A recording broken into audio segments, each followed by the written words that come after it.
So I just want to start this video off by saying that the opinions expressed are mine completely, and that I have been a fan of the Try Guys for years. Back when they were on BuzzFeed, back when I was in high school, like following them for years. Shocked to see these developments, and now that I'm a lawyer, I'm like, okay, why don't I make a video and comment about it from a lawyer's perspective? So I took some notes after watching the video and like keeping up with what was going on. And I guess one of the questions that I have is, how was the company founded? Like, what was the organization? What was the structure like of the company? Because they mentioned in the video that all three of them came to the decision to fire Ned. So I was wondering, like, legally, when they set it up, was there a clause in their agreement or in their corporation mandate or whatever that said that that like in certain situations majority can vote or rule someone out, similar to some corporations and how they're structured with shareholders and how shareholders can be removed or people from a company can be removed if certain things happen. So I was just curious if that clause was in their contract or in their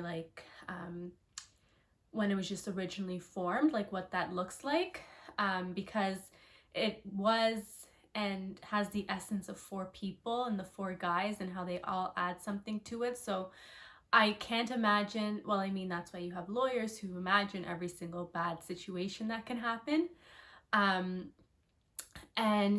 what to do, how to move on from that. So it was just something that stuck out to me. They also mentioned, in quotes, I'm going to say, conduct unbecoming of the team, unquote. That type of terminology and wording was oddly specific when Keith mentioned it, of the reasons to let go of Ned. And so I was wondering, okay, where does that term come from? Is it through like their internal review and investigations and stuff? Because it's oddly specific yet vague enough to mean a lot of things. It's similar to lawyers not engaging in conduct that's unbecoming of a lawyer. It's a vague term, but it encompasses a lot, and you kind of get the ethics of what it means. So I wonder where that term came from, why it was used, and what it means in this context, although they said they can't disclose too much. And then the last thing I wanted to mention on is about including him in sponsored videos in the future.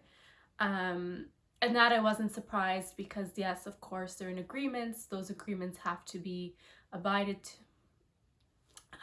They are like contractually bound to whatever was in it.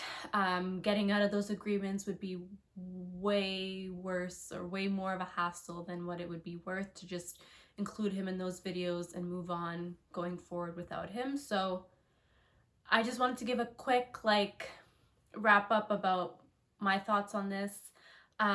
Like I mentioned, super sad, very surprising to hear, and we'll see what happens from here. But thank you for watching this video. I know it's very different from the ones that I usually do, but I hope you enjoyed. Bye.